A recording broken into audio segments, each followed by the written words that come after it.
ఇది జాగ్రత్తగా చూడాలి. ఇవాళ నుంచి కొత్త రూల్స్ స్టాక్ మార్కెట్ లోకి వస్తున్నాయి. ఇవాళ చివరిలో గమనించారా, మార్కెట్ సడన్ గా పెరిగింది, 200 పాయింట్ల దగ్గరగా పెరిగింది. ఏమైనా గ్లిచ్చా, అలా పెరిగినట్లు పెరిగి పడిపోతుందా, లేకపోతే దీని రిలేటెడ్ గా ఏదైనా రీజన్ ఉందా? రీజన్ ఉంది. ఇవాళ నుంచి కొత్త రూల్స్ ఉంటున్నాయి. వాటిల్ని మార్కెట్ లో ఉన్న ప్రతి ఒక్కరూ తెలుసుకోవాలి. స్పెషల్లీ ఇవాళ ఇంతలా సడన్ గా పెరిగింది కదా, లాస్ట్ లో మార్కెట్ క్లోజ్ అయ్యాక ఇంతలా పెరిగిందా, అది రేపటి మార్కెట్ ని ఎలా ప్రభావితం చేస్తుంది, ఓపెనింగ్ ని, దీని గురించి మాట్లాడుకుందాం. బట్ దానికంటే ముందు చెప్పాను కదా, రీసెంట్ టైమ్స్ లో ప్రతి చిన్న థింగ్ ని మనం క్లోజ్ గా అబ్జర్వ్ చేయాలని. ఇరాన్ ఒమన్ దగ్గర నుంచి ఒక ఇంపార్టెంట్ అప్డేట్ వస్తుంది. స్పెషల్లీ ఇరాన్ కి సంబంధించిన ఫారెన్ మినిస్టర్ ఇరాన్ ఒమన్ ఒక ఒప్పందానికి వస్తున్నాయి. క్రూడ్ ఆయిల్ పరంగానే ఎలా స్టేట్మెంట్స్ చేశారు. దీనితో క్రూడ్ ఆయిల్ 7% దగ్గరగా పడింది. అది ఇవాళ మార్కెట్ పాజిటివ్ లో ఓపెన్ అవడానికి కారణమైంది. ఇరాన్ ఒమన్ రిలేటెడ్ గా ఏం జరుగుతుంది, ఆల్సో వరల్డ్ వార్ 2 తర్వాత భారీగా ఇప్పటి వరకు జరగని అటాక్, ఇప్పటి వరకు జరగని దాడి ఇరాన్ మీద అమెరికా ప్లాన్ చేసిందని ట్రంప్ ఇరాన్ ని భయపెట్టే ప్రయత్నం చేయడం జరిగింది. తర్వాత వెనక్కి తిరిగే ప్రయత్నం కూడా చేయడం జరిగింది. ఈ సీరియల్ ఎపిసోడ్ గురించి కూడా మాట్లాడుకుంటూ సాలిడ్ డేటా ఇండియాకి సంబంధించింది వస్తుంది. అది జిఎస్టీ రూపంలో అయినా, ఆటో సేల్స్ రూపంలో అయినా, ఇంకా ఇతర మ్యాక్రో ఎకనామిక్ డేటా పాయింట్స్ పరంగానే ఇండియా రిలేటెడ్ గా ఉంటున్న డేటా పాయింట్స్ ని కూడా మాట్లాడుకోవాలి. దీంతో పాటు గ్లోబల్ గా ఉంటున్న ఇంపార్టెంట్ డేటా, స్పెషల్లీ యుఎస్ కి సంబంధించిన 30-year bond yield 19 years hike వెళ్తుంది. ఇది ఏ రకంగా అమెరికా ఒక ఎకానమీని ఇంపాక్ట్ చేస్తుంది, దేర్ బై గ్లోబల్ ఎకానమీస్ ఎలా ఇంపాక్ట్ అవుతాయి, ఉంటున్న గ్లోబల్ డేటాని మాట్లాడుకుంటూ ఎఫ్ఐఎస్ రిలేటెడ్ గా interesting data, I think June 2025, దాని తర్వాత ఎప్పుడు కూడా ఎఫ్ఐఎస్ ఇంతలా మార్కెట్ లో పాజిటివ్ డేటాని టర్న్ చేయలేదు. గత 4 months ఆఫ్ రెగ్యులర్ సెల్లింగ్ తర్వాత జూలై రిలేటెడ్ గా నమోదవుతున్న డేటా గురించి కూడా మాట్లాడుకుంటూ, ఇవాళ ఎఫ్ఐఎస్ యాక్టివిటీ ఎలా ఉందని మాట్లాడుకుంటూ, వాళ్ళ మార్కెట్ యాక్షన్ రీసెంట్ టైమ్స్ లో ఒక రేంజ్ బౌండ్ లో ఉండిపోయిన మార్కెట్ కాస్త జస్ట్ అలా బ్రేక్ అయి పైకి వెళ్లే ప్రయత్నం చేస్తుంది కదా, సో ఆ యాక్టివిటీని కూడా మాట్లాడుకుంటూ నెక్స్ట్ ఏంటి, నెక్స్ట్ జర్నీలో ఉంటున్న important zones and moving averages గురించి డిస్కస్ చేసుకుంటూ, టోటల్ మార్కెట్ పిక్చర్ ని మాట్లాడుకుంటూ, ఇంక్లూడింగ్ గోల్డ్ అండ్ సిల్వర్, ఇవాళ మన మార్కెట్ అనాలిసిస్ ని ఎండ్ చేద్దాం. Hello friends, welcome to Day Trader Telugu.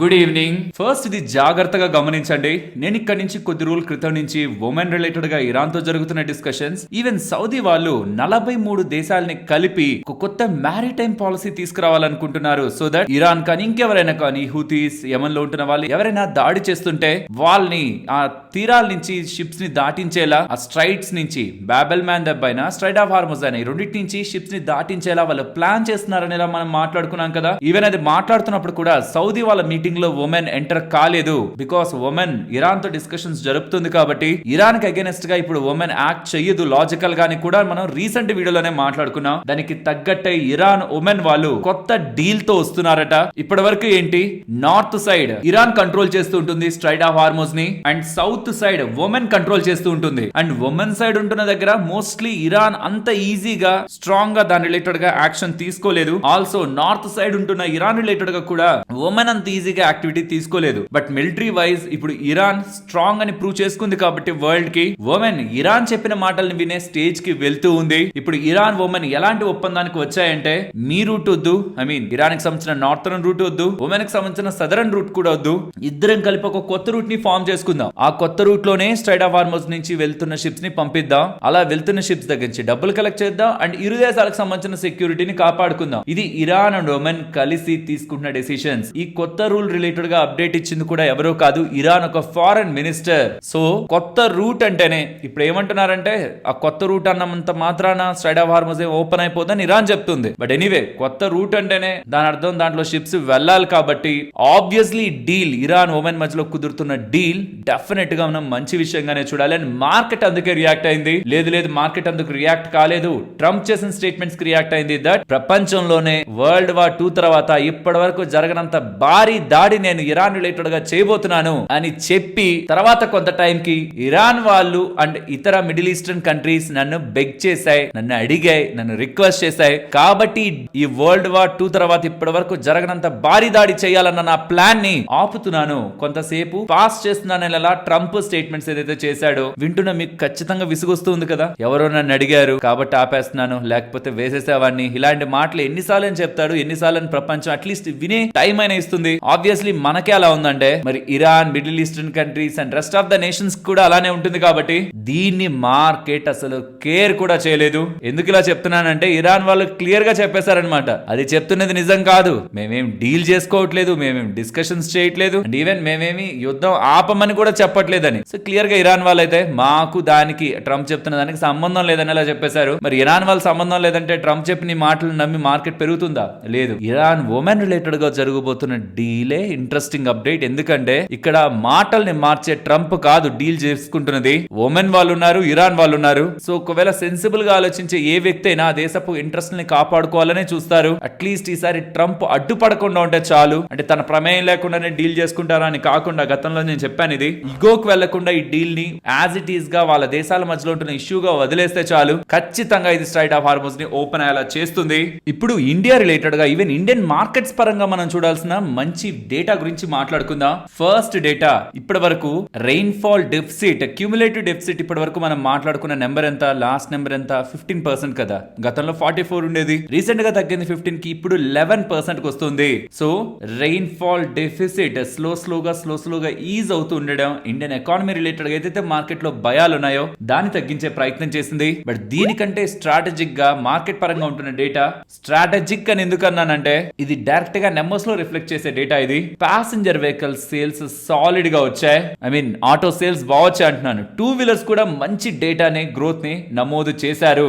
Overall passenger vehicle registrations year on year లో నేను చెప్తున్నా అన్ని కంపెనీలు కలిపి చెప్తున్నా 18.4% గ్రోత్ ని నమోదు చేశారు. మంత్ ఆన్ మంత్ లో మీకు నెగిటివ్ ఉంటుంది 2.2, బట్ ఇది ఇయర్ ఆన్ ఇయర్ లో చూడాల్సిన సెగ్మెంట్. మరి మార్కెట్ షేర్ ప్యాసింజర్ వెహికల్స్ లో ఎవరు లీడ్ చేస్తున్నారు? మారుతి సుజుకి వాళ్ళే 39.7%, then Tata Mahindra, Hyundai, Toyota, Kia ఇవి వస్తాయి. సో ఎవ్రీ 10 ప్యాసింజర్ వెహికల్స్ లో ఇండియాలో రిజిస్టర్ అవుతూ ఉంటే స్టిల్ ఇంకా 4 కార్లు మారుతివే ఉన్నాయన్నమాట. ఇది పక్కన పెట్టండి. టూ వీలర్లు కూడా స్ట్రాంగ్ గా గ్రో అయ్యాయి. అందులో ఎలక్ట్రిక్ వెహికల్స్ ఒక గ్రోత్ ని చూడండి. టీవీఎస్ రిలేటెడ్ గా 121% గ్రోత్, బజాజ్ ఆటో 110%, ఇతర 60%, హీరో 93%. అలా మిగిలిన కంపెనీస్ రిలేటెడ్ గా కూడా ఎలాంటి గ్రోత్ ఉందనేది మీరు గమనించవచ్చు. చిన్న చిన్న నెంబర్స్ నెగ్లెక్ట్ చేయండి, టాప్ నెంబర్స్ ని చూడండి.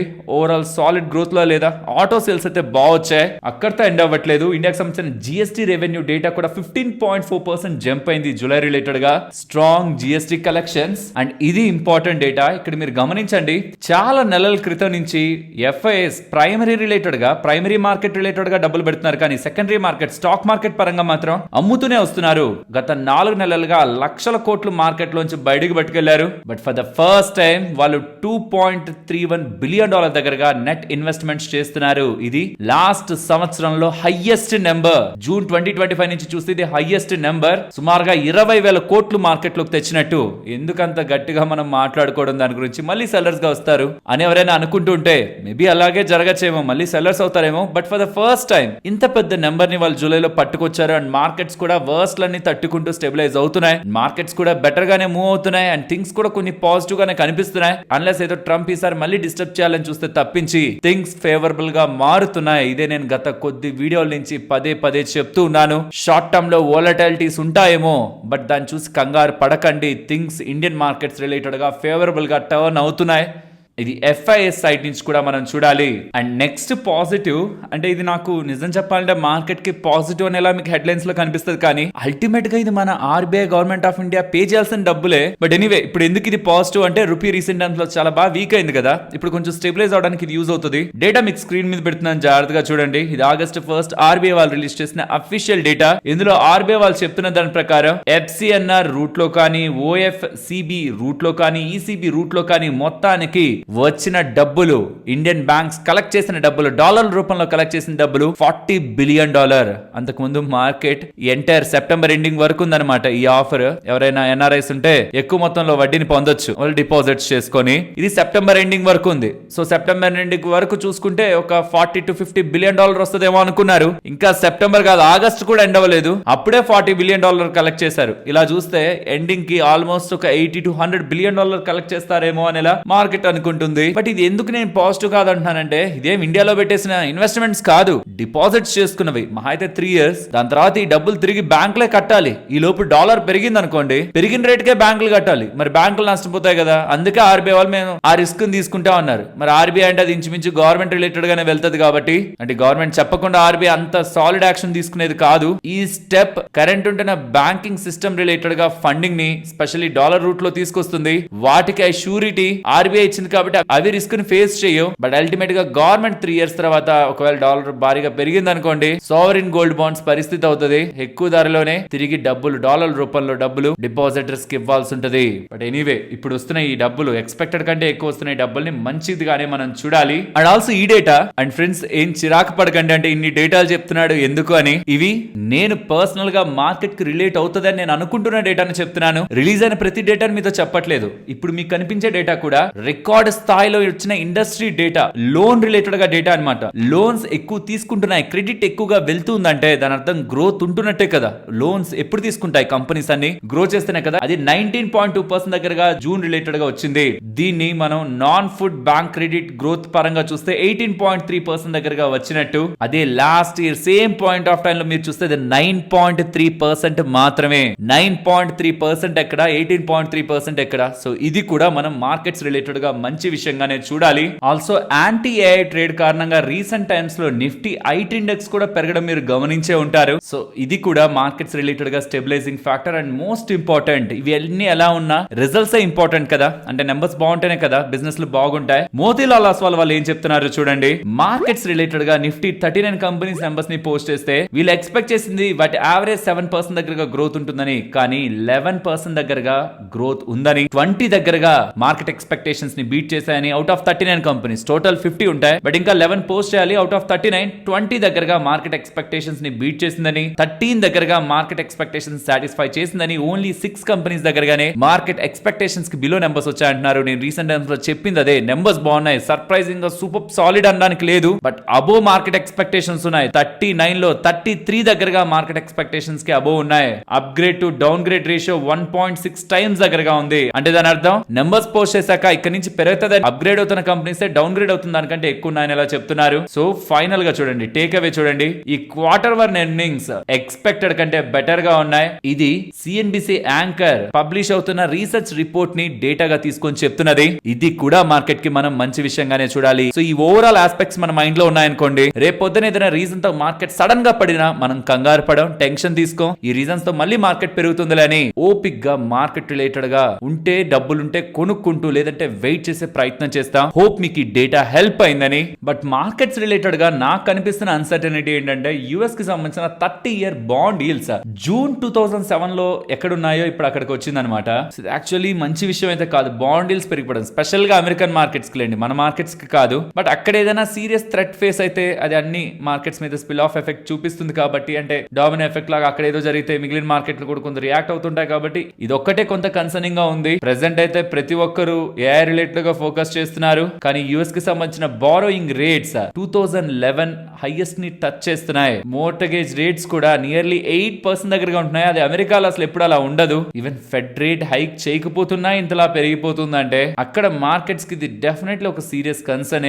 ఏఐ రిలేటెడ్ గా కంటిన్యూస్ స్పెండింగ్ అండ్ వాటి రిలేటెడ్ గా ఉంటున్న గ్రోత్ మార్కెట్స్ ని స్టెబిలైజ్ చేస్తుండొచ్చు. బట్ కన్స్యూమర్ రిలేటెడ్ గా ఉంటున్న data, housing loan data, student loan data and particular గా యుఎస్ కి సంబంధించిన కన్స్యూమర్ సెంటిమెంట్ డేటా కూడా రికార్డ్ స్థాయిలో వర్స్ట్ గా అయితే ఉంది. In simple terms US related గా ఏఐ ని పక్కన తీసి చూసామంటే సిచ్యువేషన్స్ కొంత మనకి వీక్ గానే కనిపిస్తాయి. లెట్స్ సీ కమింగ్ టైమ్స్ లో US markets if not AI then ఎలా స్ట్రాంగ్ గా ఈ థింగ్స్ అన్నిటిని సార్ట్ అవుట్ చేసుకుంటూ, ఎస్పెషల్లీ బాండ్ మార్కెట్ ని డీల్ చేసుకుంటూ వెళ్తాయని. ఆల్సో దీనికి రిలేట్ చేస్తూ గ్లోబల్ మార్కెట్స్ క్రాష్ అవుతాయి, బికాస్ ప్రతిసారి గ్లోబల్ మార్కెట్స్ క్రాష్ అయ్యే ముందు సౌత్ కొరియన్ మార్కెట్స్ క్రాష్ అయ్యానేలా ఇండియన్ మార్కెట్స్ రిలేటెడ్ గా డేటాని కొన్ని ట్విట్టర్ ఛానల్, స్పెషల్లీ గతంలో సిఎన్బిసి రిలేటెడ్ గా యాంకర్ గా పనిచేసిన అతను షేర్ చేస్తుండడం, అది కూడా ఇవాళ కొంత వైరల్ గా మారింది. కానీ గుర్తుంచుకోవాల్సింది, అప్పుడెప్పుడో సౌత్ కొరియా పడిందంటే దానికి రీజన్ వేరే ఉండొచ్చు. ఇప్పుడు పడ్డానికి మాత్రం ఏఐ రిలేటెడ్ గా ఇంపాక్ట్ అండ్ సడన్ గా 15% దగ్గరగా సౌత్ కొరియన్ మార్కెట్ కూడా పెరిగింది. రెండు స్టాక్లు ఇండెక్స్ ని మూవ్ చేసినప్పుడు ఆ 2 స్టాక్లు మారినప్పుడు ఇప్పుడు ఇండెక్స్ పడుతుంది. ఒకప్పుడు వెయిటేజ్లు వేరు, ఇప్పుడు వెయిటేజ్లు వేరు. ఆల్సో మన ఇండియా ఏఐ రిలేటెడ్ గా మూవ్ అయిన కంట్రీ కాదు, దానికి మనకి సంబంధం లేదు. కాబట్టి సౌత్ కొరియా మార్కెట్ అంతలా పడుతున్న ఇండియన్ మార్కెట్స్ రియాక్ట్ అవ్వలేదు. సో గతంలో ఇన్సిడెంట్స్ తీసుకొని కొరియన్ మార్కెట్స్ తో ఇప్పుడు లింక్ చేద్దాం అనుకుంటే నాకు తెలిసి అది ఒక రాంగ్ చాయిస్ అయితే అవుతుంది. సో ఈ వాట్సాప్ ఫార్వర్డ్ మెసేజ్ అంటూ మీకు ఏదైతే ట్విట్టర్ అండ్ సోషల్ మీడియాలో కనిపిస్తుందో దీనికి పెద్ద ఇంపార్టెన్స్ ని ఇవ్వకండి. వెరాజ్ ట్రంప్ ఒక పెద్ద మ్యానిపులేటర్ గా తయారయ్యేలా కనిపిస్తున్నాడు. $1,00,000 పర్ మంత్ తీసుకుంటాడంట, అంటే సుమారుగా 96 లక్షలు ప్రతి నెల కట్టాలి సబ్స్క్రిప్షన్ కి. ఏం సబ్స్క్రిప్షన్ కి? ట్రూత్ సోషల్ మీడియా ఒక ప్రీమియం సబ్స్క్రిప్షన్ అంట.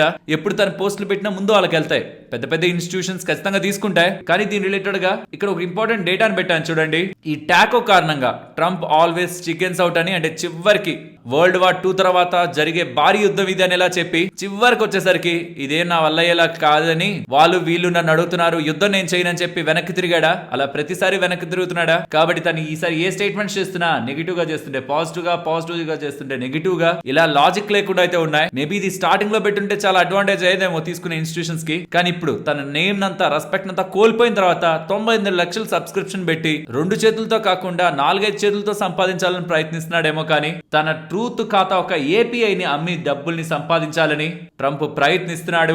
అండ్ ఇవాళ FIS ఓన్లీ NSE డేటా మాత్రమే 964 crore దగ్గరగా బై సైడ్ ఉన్నారు. వెరాజ్ DIS 1507 crore దగ్గరగా బై సైడ్ ఉన్నారు. అన్ని ఎక్స్చేంజ్లు కలిపి డేటా కొంత మారచ్చు, బట్ ఇది ఇప్పటికి ఈ పాయింట్ ఆఫ్ టైం కూడా అప్డేట్ అవ్వలేదు. సో ఓన్లీ NSE డేటాని మాత్రం మనం మాట్లాడుకున్నాం. ఫ్రెండ్స్, ఇలా వీడియో రిలేటెడ్ గా ఉన్న టోటల్ ఇన్ఫర్మేషన్ ని మీకు సింప్లిఫై చేస్తూ కంటెంట్ ఇలా మీ ముందుకు తీసుకురావడానికి మేము ఎఫర్ట్స్ పెట్టామని మీరు అనుకుంటే మన వీడియోని ఒక లైక్ చేస్తూ పెడుతున్న ఎఫర్ట్స్ ని ఎంకరేజ్ చేయండి. ఫ్రెండ్స్, ఇది కొంత జాగ్రత్తగా వినాలి, ఎందుకంటే ఇవి నార్మల్ పీపుల్ కి అర్థం కానంత కన్ఫ్యూజింగ్ గా ఉన్నాయన్నమాట. ఇంత కాంప్లెక్స్ గా చేసి ఉండాల్సిన నీడ్ లేదేమో, బట్ గ్లోబల్ గా ఉన్న famous exchanges, New York stock exchange కానీ అండ్ ఇతర ఎక్స్చేంజెస్ ఈ సిస్టమ్ ని ఫాలో అవుతున్నాడు. ఇండియాలో కూడా తీసుకొచ్చే ప్రయత్నం చేశారు. దీన్ని ఇంకొంచెం టెస్ట్ చేసి తీసుకొచ్చుంటే బాగుండేది. ఎందుకు నేను ఇలా చెప్తున్నానంటే దాని ఒక రిజల్ట్ ఇవాళ మనం ఎండింగ్ మార్కెట్ లో చూసాం. అసలు ఏం జరిగింది ఇవాళ మార్కెట్ ఎండింగ్ లో, అసలు కొత్త రూల్స్ ఏంటి, దీన్ని జాగ్రత్తగా అర్థం చేసుకుందాం. ఇవాళ నుంచి ఆగస్టు 3వ తేదీ నుంచి కొత్త రూల్స్ అమలవుతున్నాయి. స్పెషల్లీ FNO రిలేటెడ్ గా ట్రేడ్ అవుతున్న స్టాక్స్ కి. ఇప్పటి వరకు మనకి ఎలా ఉండేదంటే చివరి 30 నిమిషాలు అంటే 3 గంటల నుంచి 3 గంటల 30 నిమిషాల వరకు ఏ స్టాక్ అయినా ట్రేడ్ అవుతుంటే దాని యొక్క VWAP volume weighted average price తీసుకొని, అంటే ఎక్కడ ఎక్కువ వాల్యూమ్ తో ప్రైస్ ట్రేడ్ అయిందో దానికి ఇంపార్టెన్స్ ఇస్తూ క్లోజింగ్ ప్రైస్ అనేది డిసైడ్ చేసేవాళ్ళు. ఇది మనందరికీ అవగాహన ఉంటున్నదే. 3 తర్వాత ఎక్కడ ఎక్కువగా ప్రైస్ ట్రేడ్ అవుతుంటుంది, ఎక్కువ వాల్యూమ్ తో ట్రేడ్ అవుతుంటుంది, అదే క్లోజింగ్ ప్రైస్ అవుతుంది. సో చివరిలో ఒకవేళ ఎవరైనా మార్కెట్ ని మ్యానిపులేట్ చేయాలని చూసినా క్లోజింగ్ ప్రైస్ వెయిటెడ్ యావరేజ్ దగ్గరే ఉంటుంది. కాబట్టి మెజారిటీ థింగ్స్ సార్టెడ్ గా ఉండేవి. కానీ NSE కానీ మిగిలిన వాళ్ళకి కానీ ఏమనిపించిందంటే ఎవరైనా బిగ్ ప్లేయర్ పెద్ద వాల్యూమ్ చివరిలో పెట్టినా అది కూడా మార్కెట్ ని మ్యానిపులేట్ చేస్తుంది. కాబట్టి సడన్ గా మార్కెట్ క్లోజ్ అయ్యే ముందు అప్పటి వరకు ఉండి సడన్ గా మార్కెట్ ని మూవ్ చేసి క్లోజింగ్ ప్రైస్ ని మ్యానిపులేట్ చేస్తున్నారు. దీన్ని కూడా మార్చాలి అంటే ఇప్పుడున్న సిస్టమే వాల్యూమ్ వెయిటెడే ఒక రకమైన సాలిడ్ థింగ్, బట్ ఇంకా సాలిడ్ ది తీసుకురావాలని కొత్త సిస్టమ్ ని తీసుకొచ్చారు. CAS closing option system.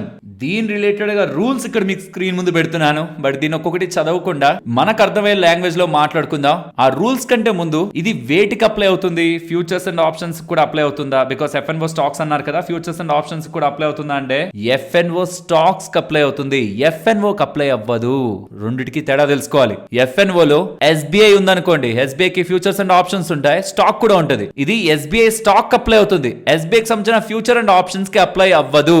Okay, so what ever the rules మనం మాట్లాడుకుంటున్నామో అది FNO లో ఉంటున్న స్టాక్స్ కి మాత్రమే, ఫ్యూచర్స్ అండ్ ఆప్షన్స్ కి కాదు.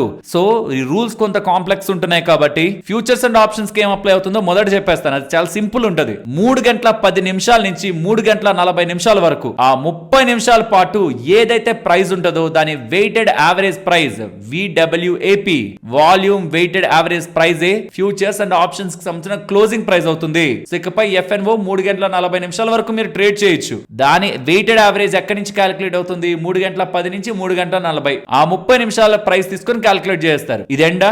ఇది క్లియర్ కదా? ఇప్పుడు ఇటు రండి. కాంప్లెక్స్ థింగ్స్ తో ఉంటున్న స్టాక్స్, FNO స్టాక్స్, మళ్ళీ దీంట్లో futures and options Rao. FNO లో ఉంటున్న కొన్ని కంపెనీలు మాత్రమే వస్తాయి.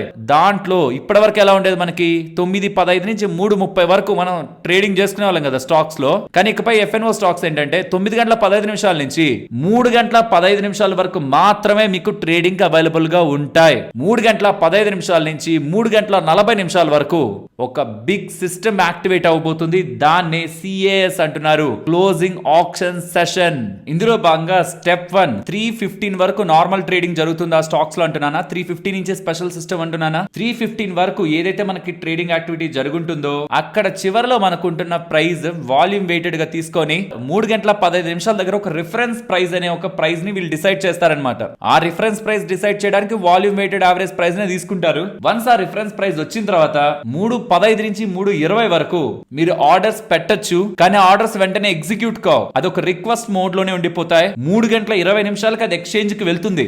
సో సింపుల్ గా చెప్పాలంటే 3 గంటల 15 నిమిషాల వరకు ఏదైతే మనకి ట్రేడ్ అయింటుందో, స్టాక్ ట్రేడ్ అయింటుందో దానికి ఒక వెయిటెడ్ యావరేజ్ ప్రైస్ తీసుకొని 3 గంటల 15 నిమిషాల నుంచి 3 గంటల 20 నిమిషాల వరకు ఒక ట్రాన్సాక్షన్ విండోని క్రియేట్ చేసుకుంటారంటే ఆప్షన్ లోకి వెళ్ళడానికి ఒక గ్యాప్ తీసుకుంటున్నట్టు అనమాట. దాంట్లో మీరు ఆర్డర్స్ ని పంపించవచ్చు, కానీ అవి ఎగ్జిక్యూట్ కావు, పెండింగ్ లోనే ఉంటాయి. 3 గంటల 20 నిమిషాలకి ఎక్స్చేంజ్ కి వెళ్తాయి అనమాట ఆర్డర్స్. ఈ 3 గంటల 15 నుంచి 20 నిమిషాల్లో ఏది ప్రైస్ ఇక్కడ ఒకటి డిఫైన్ అయి ఉంటుంది. 3 గంటల 15 నిమిషాలకి ఫైనల్ ప్రైస్ అనేది డిసైడ్ అయి ఉంటుంది. లెట్స్ సే అది 100 రూపాయలు అనుకుందాం ఒక స్టాక్ కి. ఆ 100 రూపాయల నుంచి 3% అబోవ్ అయినా 3% బిలో అయినా అంతే, అంతకు మించి పెట్టకూడదు అనమాట ఆర్డర్. సో ఆ ఫైనల్ ప్రైస్ ఎంత? 100 రూపాయలు. 3% అబోవ్ ఆర్ 3% బిలో అంటే 103 అయినా ఆర్ 97 అయినా, ఇలా ఒక స్టాక్ కి ఎంత బ్యాండ్, మరీ కిందకైతే ఎంత ఆర్డర్ పెట్టచ్చు, పైకైతే ఎంత ఆర్డర్ పెట్టచ్చు, ఇదంతా కూడా 3 గంటల 15 నిమిషాల నుంచి 3 గంటల 20 నిమిషాల్లో డిసైడ్ అవుతుంది. 3 గంటల 20 నుంచి 25 నిమిషాల్లో ఆర్డర్స్, మనం ఆల్రెడీ పెట్టిన ఆర్డర్స్ కానీ కొత్తగా పెట్టాలనుకుంటున్న ఆర్డర్స్ కానీ, మార్కెట్ ఆర్డర్స్, లిమిట్ ఆర్డర్స్ రెండు కూడా మనం పెట్టచ్చు. అండ్ మోడిఫికేషన్స్, క్యాన్సిలేషన్స్ కూడా జరుగుతాయి. కానీ 3 గంటల 25 నిమిషాల నుంచి 30 నిమిషాల వరకు కేవలం లిమిట్ ఆర్డర్స్ మాత్రమే పెట్టాలి. ఇక్కడ వస్తున్న బిగ్గెస్ట్ చేంజ్ ఏంటంటే ఎప్పుడు క్లోజ్ అవుతుందో తెలియదు మార్కెట్. లాస్ట్ 2 నిమిషాల్లో 3 గంటల 28 నిమిషాల నుంచి 3 గంటల 30 నిమిషాలు ఎప్పుడు క్లోజ్ అవుతుందో తెలియదు, ఇమీడియట్ గా క్లోజ్ అవుతుంది. ఇది ఎందుకు చెప్పట్లేదంటే ఎన్ఎస్సి వాళ్ళు ఎప్పుడు క్లోజ్ అవుతుందో తెలిస్తే బిగ్ పీపుల్ కరెక్ట్ గా ఆ టైంలోనే ఆర్డర్ పెట్టి మ్యానిపులేట్ చేస్తారేమని 2 నిమిషాలు అంటే 120 సెకండ్స్ టైం పీరియడ్ లో ఎప్పుడైనా క్లోజ్ అవ్వచ్చని, ర్యాండమ్ ఫ్రీజింగ్ ఉంటుందని, అండ్ అప్పటి వరకు కలెక్ట్ అయిన ఆర్డర్స్ అంటే ఇక్కడ మొత్తం ఆర్డర్స్ మనం పంపించాం. ఆర్డర్స్ అన్నిటి రిలేటెడ్ గా ఆప్షన్ ఆర్డరింగ్ మ్యాచింగ్ అనేది 3 గంటల 30 నిమిషాల నుంచి 3 గంటల 35 నిమిషాల మధ్యలో జరుగుతుంది. అక్కడ ఫైనల్ ప్రైస్ డిసైడ్ అవుతుంది అనమాట. ఇవాళ చివరిలో ఎందుకు నిఫ్టీ పెరిగిందంటే ఈ ఆప్షన్ ఆర్డర్ మ్యాచింగ్ దగ్గర ఎక్కడో కొంత మిస్ మ్యాచ్ అనేది జరిగింది. దీంతో ఫ్యూచర్స్ కి స్పాట్ కి డిఫరెన్స్ వస్తూ ఒక బిగ్ వేరియేషన్ తో మనకి మూవ్ అనేది ప్రైస్ లో కనిపించింది. మరి రేపు గ్యాప్ డౌన్ అవుతుందా? రేపు భారీగా మార్కెట్ పడుతుందా? దీని రిలేటెడ్ గా ఎకనామిక్స్ టైమ్స్ వాళ్ళు ఈటీ వాళ్ళు ఒక అప్డేట్ చేశారనమాట. ఎన్ఎస్సి లో జరిగింది ఏం ట్రేడింగ్ గ్లిచ్ కాదు, అదే రియల్ క్లోజింగ్ లెవెల్. మరి బిఎస్సి లో పెరగలేదే చివరిలో అంటే మనం కొత్త మెకానిజం ని ఫాలో అవుతున్నాం. ఆ మెకానిజం ని బట్టి ఇవాళ ఏదైతే క్లోజింగ్ వచ్చిందో అదే రియల్ క్లోజింగ్, గ్లిచ్ ఏం కాదు. సో కంగారు పడాల్సిన నీడ్ లేదని ఎలా అంటున్నారు. బట్ రియల్లీ ఇంత డిఫరెన్సా? ఇది నిజంగానే క్లోజింగ్ అదే అనుకున్నా, ఇంత డిఫరెన్సా? అండ్ అఫ్ కోర్స్ ఇది ఎన్ఎస్సి అఫీషియల్ గా చెప్తున్నది కాదు, ఎకనామిక్స్ టైమ్స్ వాళ్ళ సోర్సెస్ ద్వారా ఉంటున్న ఇన్ఫర్మేషన్ అని చెప్తున్న డేటా. బట్ నా క్వశ్చన్ ఏంటంటే ఇది నిజంగా ఒకవేళ ఎక్స్పైరీ డే అనుకోండి, రేపు ఎక్స్పైరీ కదా, ఎక్స్పైరీ డే అనుకోండి, ఆప్షన్స్ బయర్స్ అండ్ సెలర్స్ పరిస్థితి ఏంటి? ఆల్సో ఒకవేళ మ్యూచువల్ ఫండ్ ఎవరైనా ఎగ్జిట్ పెట్టారనుకుందాం, ఇవాళ వాళ్ళకి పెట్టిన దానికంటే చాలా ఎక్కువ డబ్బులకే ఎగ్జిట్ వస్తుంది. బట్ రాంగ్ ప్రైస్ అయినట్టు కదా.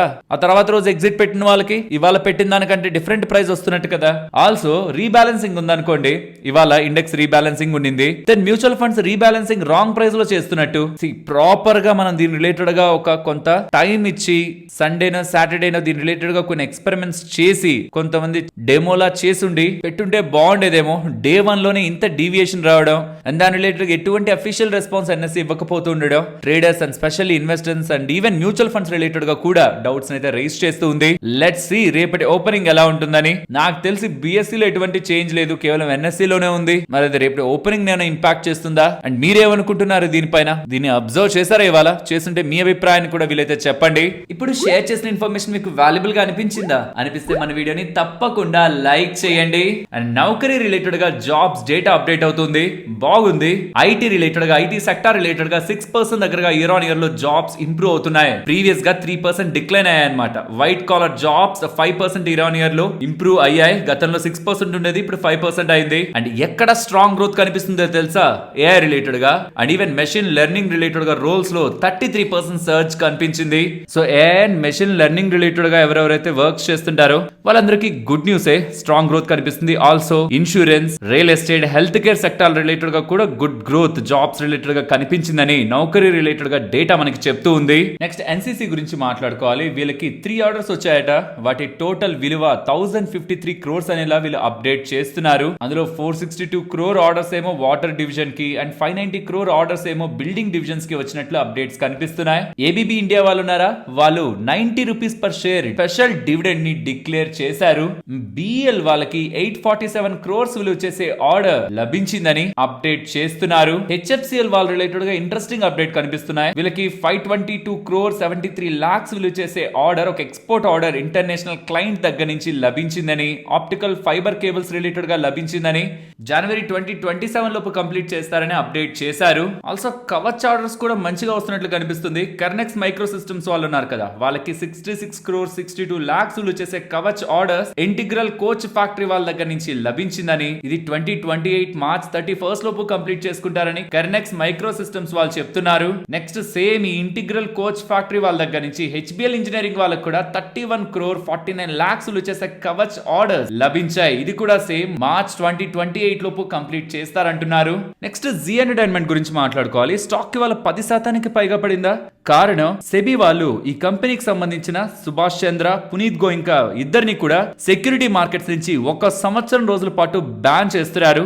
ఏం చేశారు వాళ్ళు? కంపెనీకి సంబంధించిన ఆస్తుల్ని వాళ్ళ సొంత ప్రయోజనాల కోసం తాకట్టు పెట్టారనమాట. Promoter linked SL group entities కోసం, అంటే వాళ్ళ అండర్ లో ఉంటున్న ఈ కంపెనీ కాకుండా మిగతా కంపెనీల కోసం, ఎస్ఎల్ గ్రూప్ ఎంటిటీస్ కోసం హైదరాబాద్ ల్యాండ్ ని తాకట్టు పెట్టి లోన్స్ తీసుకున్నారు. 2018 లో జరిగిన విషయం ఇది. యాక్చువల్ గా బోర్డ్ అప్రూవల్ లేదు, ఆడిట్ కమిటీ ఒక సైన్ లేదు, షేర్ హోల్డర్ కన్సెంట్ లేదు, ఏమీ లేదు. మేం ప్రమోటర్స్ మేము ఇష్టం వచ్చింది చేస్తామనే ధోరణిలో వాళ్ళు తీసుకున్న డిసిషన్ 2019 లో ఆడిటర్ డెలాయిట్ వాళ్ళు ఫ్లాగ్ చేశారు. అండ్ తర్వాత టైమ్స్ లో ఇది ఇన్వెస్టిగేషన్ లో వెళ్తూ ఫైనల్ గా జూలై 31, 2026 సెబీ వాళ్ళు 150 pages ఒక ఫైనల్ ఆర్డర్ తో వీళ్ళని సంవత్సరం రోజుల పాటు బ్యాన్ చేస్తూ అండ్ పెనాల్టీస్ ని కూడా 1,45,00,000 పెనాల్టీలను కూడా ఇవ్వడం జరిగింది. దీంతోనే స్టాక్ కి వాళ్ళ ప్రెజర్ కి లోన్ అయింది. కార్పొరేట్ గవర్నెన్స్ అనేది మార్కెట్ అట్మోస్ట్ ప్రియారిటీలో పెడుతుంది. అటు ఇటు జరిగింది అనుకోండి, దానికి సివియర్ గా ఇలానే రియాక్షన్స్ ఉంటాయి. ఢిల్లీలో ఉంటున్న కపుల్ యాక్సిస్ బ్యాంక్ లో లోన్ తీసుకున్నారనమాట. 1,41,00,000 పెట్టి లోన్ తీసుకుని ఇల్లు కొనుక్కున్న కొంతకాలానికి వాళ్ళ లోన్ క్లియర్ చేసి డాక్యుమెంట్ పేపర్స్ కోసం వెళ్తే డాక్యుమెంట్ పేపర్స్ పోయాయని బ్యాంక్ వాళ్ళు సింపుల్ గా చెప్పేశారు. దీనికి వీళ్ళు కోర్టుకు వెళ్లి వేసింది ఏంటో తెలుసా? ₹1,00,000 పెనాల్టీ. ₹1,00,000 వాళ్ళకి చెల్లించాలని, ప్లస్ ₹1,00,000 దగ్గరగా మెంటల్ హెరాస్మెంట్ కి మాకు డబ్బులు ఇవ్వాలనేలా ఢిల్లీకి సంబంధించిన కన్స్యూమర్ కోర్టులో జస్ట్ కేసు ఒకటి ఫైల్ చేశారు. దీని రిలేటెడ్ గా విచారణ జరిపిన ఢిల్లీ కన్స్యూమర్ కోర్టు వాళ్ళు 3 సంవత్సరాల నుంచి వాళ్ళు తీసుకున్న లోన్ ని క్లియర్ గా కట్టేశాక డాక్యుమెంట్స్ అడిగితే పోయిందన్నారు కాబట్టి 15 లక్షల పెనాల్టీ కట్టండి వాళ్ళకి, ప్లస్ ఇంకొక ₹50,000 ఈ లీగల్ థింగ్స్ అన్నిటికీ వాళ్ళు ఫేస్ చేసిన దానికి మెంటల్ హెరాస్మెంట్ కి కట్టండి అని 15,50,000 ఆ కపుల్ కి పెనాల్టీగా ఇప్పించారనమాట. పేపర్స్ రిలేటెడ్ గా కూడా యాక్సిస్ బ్యాంక్ వాళ్ళు తెలుసుకుంటే ఆ పేపర్స్ రిటర్న్ ఇవ్వాలి, బట్ ఈ పెనాల్టీని కూడా కట్టాలి. దీని ఇప్పుడు వీళ్ళు ఆర్టీఓ ద్వారా పేపర్స్ పోయాయని ఫైల్ చేసుకొని కొత్త డాక్యుమెంట్స్ కోసం ట్రై చేయాల్సి ఉంటుంది. బట్ ఎనీవే బ్యాంక్స్ చేసిన తప్పులు ఏమైనా ఉంటే కూడా కన్స్యూమర్ కోర్టులో ఫైల్ చేశారంటే మీకు భారీ మొత్తంలో పెనాల్టీ రూపంలో డబ్బులు వస్తుంది. నెక్స్ట్ ఐఎక్స్ గురించి మాట్లాడుకోవాలి. ఐఎక్స్ స్టాక్ కి వాళ్ళ పడింది కదా, కారణం మార్కెట్ కప్లింగ్ రిలేటెడ్ గా ఎటువంటి డిసిషన్ మేము తీసుకోలేమనేలా, కరెంట్ తీసుకోవడం కరెక్ట్ కాదని అలా సుప్రీం కోర్టు వాళ్ళు స్టేట్మెంట్ చేస్తున్నారు. సిఆర్సి వాళ్ళు మార్కెట్ కప్లింగ్ ని తీసుకొచ్చారు. దాని రిలేటెడ్ గా హైయర్ ట్రిబ్యునల్స్ కి వెళ్లి దీన్ని ఆపాలని ఐఎక్స్ వాళ్ళు చూస్తున్నారు. కానీ ప్రెసెంట్ సుప్రీం కోర్టులో కేసు నడుస్తూ ఉంది. మరి దాని మీద ఏదైనా వర్డిక్ట్ తీసుకుంటారా అని ఐఎక్స్ వాళ్ళు అడుగుతున్నప్పుడు ఇప్పుడు యాక్ట్ అవ్వడం కరెక్ట్ కాదు. ఫస్ట్ అయితే సిఆర్సి వాళ్ళని రెగ్యులేషన్స్ ని ఫ్రేమ్ చేయనివ్వండి. రెగ్యులేషన్స్ లేకుండా మేమేం యాక్షన్ తీసుకోవాలి? రెగ్యులేషన్స్ ని రానివ్వండి, దాన్ని బట్టి మేము డెసిషన్ తీసుకుంటామని ఐఎక్స్ గురించి సుప్రీం కోర్టు వాళ్ళు చెప్పారు. స్టాక్ 4% కరెక్ట్ అయింది. బట్ ఫ్రెండ్స్, నాకు ఇది ఒక నెగిటివ్ అప్డేట్లు అయితే కనిపించట్లేదు. ఎందుకంటే సుప్రీం కోర్టు వాళ్ళు మాకు సంబంధం లేదనలేదు, ఆర్ మేము తీసుకోమనలేదు, ఇది అప్రోప్రియేట్ టైం కాదన్నారు. మేబీ సిఆర్సి వాళ్ళ రెగ్యులేషన్స్ చూసిన తర్వాత ఐఎక్స్ ఇంపాక్ట్ అవుతుంది అనుకుంటే సుప్రీం కోర్టు యాక్ట్ చేసే అవకాశం ఉంది కదా. ఎందుకు దీన్ని మరీ టూ నెగిటివ్ గా ఎందుకు తీసుకోవాలి? సుప్రీం కోర్టు వాళ్ళు ఏమన్నారు? అంత బ్యాడ్ ఏమన్నారు? రెగ్యులేషన్స్ వచ్చాక మాట్లాడుకుందాం అన్నారు. సో మార్కెట్ అయితే ఇంత రియాక్ట్ అవ్వాల్సిన నీడ్ లేదనేది నా ఒపీనియన్. నెక్స్ట్ స్టెర్లైట్ టెక్నాలజీస్ వాళ్ళకి కూడా 960 crores విలువ చేసే ఆర్డర్స్ నెక్స్ట్ 2 years కి లభించాయట. ఇది కూడా same optical fibre cables related గానే, కానీ ఇది డొమెస్టిక్ టెలికాం ఆపరేటర్ దగ్గర నుంచి లభిస్తున్న ఆర్డర్. నెక్స్ట్ ఇవాళ అర్బన్ కంపెనీ స్ట్రాంగ్ గా పెరిగింది, గమనించారు కదా. నెంబర్స్ వచ్చాయి. నెంబర్స్ ప్రాఫిట్ వైజ్ గా గతంతో పోలిస్తే ఈసారి లాస్ ఎక్కువగా కనిపించినట్లు మనకు అనిపిస్తున్నా మేనేజ్మెంట్ దానికి క్లారిఫికేషన్ ఇచ్చింది that Insta help recent times లో బిజినెస్ ని గ్రో చేసుకోవడానికి మేము మార్కెట్ షేర్ గెయిన్ వైపు వెళ్తున్నాం కాబట్టి లాసులు కనిపిస్తున్నాయి. వన్స్ మార్కెట్ షేర్ గెయిన్ అయిన తర్వాత స్విగ్గీ జొమాటో వాళ్ళలాగా ₹1, ₹2, ₹5, ₹10 అని ప్రతి ఆర్డర్ లో మనకు తెలియకుండా లాగుతున్నారు. అలానే వీళ్ళు లాగుతారని మార్కెట్ భావిస్తూ స్టాక్ రిలేటెడ్ కొంత యాడ్ చేసింది. ఆల్సో వీళ్ళు ఏం చెప్తున్నారంటే 1 day లో 1,00,000 ఆర్డర్స్ వచ్చాయంట ఇన్స్టా హెల్ప్ రిలేటెడ్ గా. అసలు ఎప్పుడైతే వాళ్ళకి బిగ్గెస్ట్ ఆర్డర్స్ లభించాయి, రికార్డ్ స్థాయిలో ఆర్డర్స్ లభించాయని అప్డేట్స్ చేశారు, స్టాక్ ఇవాళ దానికి పాజిటివ్ గా రియాక్ట్ అయింది. నెక్స్ట్ నెంబర్స్ గురించి మాట్లాడుకోవాలి. ఫస్ట్ మోబిక్విక్ నెంబర్స్ ని చూసారంటే రెవెన్యూ 4% గ్రో అయింది. వెరాజ్ ఈసారి మార్జిన్స్ ని మీరు అర్థం చేసుకోవాలి. Last time negative margins, but ఈసారి 2.88% దగ్గరగా మార్జిన్స్ వీళ్ళకి కనిపిస్తూ ఉండడం. Operating side profit, net profit కూడా 7.62 crore దగ్గరగా వీళ్ళు పోస్ట్ చేశారు. So last time loss 42 crore ఉంది కాస్త ఈసారి ప్రాఫిట్ 7.62 crore దగ్గరగా వీళ్ళు రిపోర్ట్ చేస్తున్నారు. ఓవరాల్ నెంబర్స్ బాగున్నాయి. యూనిమెక్ ఏరోస్పేస్ వాళ్ళ నెంబర్స్ సాలిడ్ ఉన్నాయి. రెవెన్యూ 71%, మార్జిన్స్ ఎక్స్పాండ్ అవుతున్నాయి. ప్రాఫిట్స్ ఇయర్ ఆన్ ఇయర్ లో 46% దగ్గరగా గ్రో అవుతుంది. లాస్ట్ ఇయర్ కంటే కూడా ఈసారి వాళ్ళ ఇయర్ ఆన్ ఇయర్ లో అదర్ ఇన్కమ్ బాగా తగ్గిందనమాట. కాబట్టి మీకు ప్రాఫిట్ సైడ్ డౌన్ టిక్ కనిపిస్తుంది కంపేర్డ్ విత్ రెవెన్యూ. బట్ దాన్ని తీసి బిజినెస్ వైడ్ గా చూసారనుకోండి, సాలిడ్ నెంబర్స్. రీసెంట్ గా వచ్చిన ఎస్బీఐ ఫండ్స్ మేనేజ్మెంట్ నెంబర్స్ అయితే వచ్చాయి. రెవెన్యూ 15%, మార్జిన్స్ స్టేబుల్ గా ఉన్నాయి 80.07 దగ్గర. ఇన్ఫాక్ట్ కొంత పెరిగినట్లే. అండ్ ప్రాఫిట్ 3.7% దగ్గరగా పెరిగింది. అదేంటి రెవెన్యూ కంటే ప్రాఫిట్ తగ్గింది, మార్జిన్ బెటర్ గా ఉంది అంటున్నారంటే అదర్ ఇన్కమ్ ఈసారి తగ్గింది అనమాట. Last time 327 crore other income ఉండేది, ఈసారి 237 crore ఉంది. కాబట్టి దాన్ని తీసి చూస్తారనుకోండి, numbers in line with market expectations ఉంటున్నట్టే. అండ్ ఇదేమి సడన్ గా సర్ప్రైజ్ చేసే బిజినెస్ ఉండేదేం కాదు. మార్కెట్ బాగా పెరుగుతుంటే మేబీ ఎక్కువ డబ్బులు వస్తాయేమో, but as of now numbers అయితే బానే ఉన్నాయి. నెక్స్ట్ సిడిఎస్ఎల్ నెంబర్స్ గురించి మాట్లాడుకోవాలి. రెవెన్యూ 13% గ్రో అయింది, బట్ మార్జిన్స్ డిప్ అవుతున్నాయి. మార్జిన్స్ అయితే కొంత డ్రాప్ అయ్యాయి ఇయర్ ఆన్ ఇయర్ లో. అండ్ ప్రాఫిట్ 14% దగ్గరగా వస్తుంది. ఎందుకు 14%? రెవెన్యూ 13% కదా, మార్జిన్ డ్రాప్ అంటున్నారు కదా అంటే సార్ అదర్ ఇన్కమ్ బానే వచ్చిందిలేండి 48 crore దగ్గరగా. Last time 36 crore. So numbers అయితే ఏం ఎక్స్ట్రాడినరీగా లేవు, అలాని టూ డిసప్పాయింటింగ్ గా కూడా కాదు, in line with market expectations. And camps numbers ని చూస్తే రెవెన్యూ 11% గ్రో అయింది, బట్ మార్జిన్స్ పెరగడం కారణంగా లాస్ట్ టైం 43%, ఇప్పుడు 46% మార్జిన్స్. ప్రాఫిట్ 17% దగ్గరగా పెరిగాయి. క్యాంప్స్ నెంబర్స్ డీసెంట్ ఎన్ఎఫ్ఏ ఉన్నాయి. వెరస్ ఏథర్ ఎనర్జీ వాళ్ళ నెంబర్స్ ని మీరు గమనిస్తే సాలిడ్ గా కనిపిస్తున్నాయి. సేల్స్ స్పెషల్ గా 89% సేల్స్ లో గ్రోత్. మార్జిన్స్ లాస్ట్ టైం కట్టి ఈసారి కొంత వీక్నెస్ అక్కడ బెటర్ అయింది. కాబట్టి లాస్ కూడా last time and last year same time తో కంపేర్ చేస్తే సిగ్నిఫికెంట్ గా చేంజ్ అయింది. 51 crore లాస్ వీళ్ళు పోస్ట్ చేస్తున్నారు. గతంలో అది 100 crore 178 crore ఉండేది. నెంబర్స్ కొంత బెటర్ గానే టర్న్ అవుతున్నాయి. అండ్ దివీస్ ల్యాబ్స్ వాళ్ళ నెంబర్స్ అయితే ఇయర్ ఆన్ ఇయర్ లో revenue 28%, margin expansion and profit 65%. Complete గా అదర్ ఇన్కమ్ ఈసారి డౌన్ అయినా హాఫ్ అయిపోయిందిలేండి. Last year 120 crore other income ఉంటే 64 crore. అదర్ ఇన్కమ్ సగం తగ్గినా సరే ప్రాఫిట్ 65% గ్రో చేసుకున్నారు. With margin expansion and revenue sales related గా కూడా గ్రోత్ తో ఓవరాల్ దివీస్ నెంబర్స్ బాగున్నాయి. సరే మరి నేను ఉండనా, మరొక ఇంట్రెస్టింగ్ వీడియోతో మళ్ళీ మీ ముందుకు వస్తాను. అంతవరకు టేక్ కేర్, జై హింద్.